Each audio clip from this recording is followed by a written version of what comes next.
वालेकुम, मैं हूं नुमान कदर और आप देख रहे हैं लिटरेरी क्लब 442। जिन्होंने अभी तक मेरा चैनल सब्सक्राइब नहीं किया उनसे गुजारिश है कि जल्दी से चैनल सब्सक्राइब कर दें और बेल के आइकन को दबा दें। आज आपके सामने अहमद फराज की एक और गजल पेश करूंगा।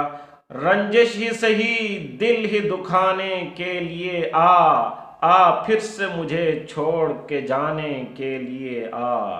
रंजिश ही सही दिल ही दुखाने के लिए आ फिर से मुझे छोड़ के जाने के लिए आ। कुछ तो मेरे पिंदार मोहब्बत का भरम रख, तू भी तो कभी मुझको मनाने के लिए आ। तू भी तो कभी मुझको मनाने के लिए आ।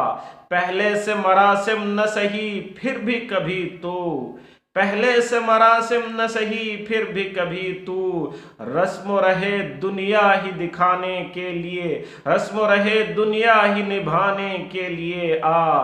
किस किस को बताएंगे जुदाई का सबब हम, किस किस को बताएंगे जुदाई का सबब हम। तू मुझसे खफा है तो जमाने के लिए आ।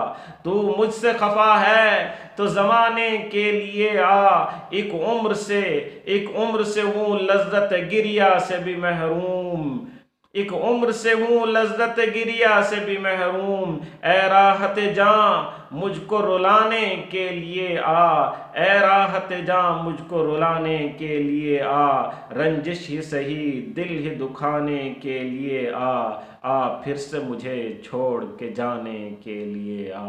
रंजिश ही सही दिल ही दुखाने के लिए आ फिर से मुझे छोड़ के जाने के लिए आ। शुक्रिया। मिलते हैं अगले ब्लॉग।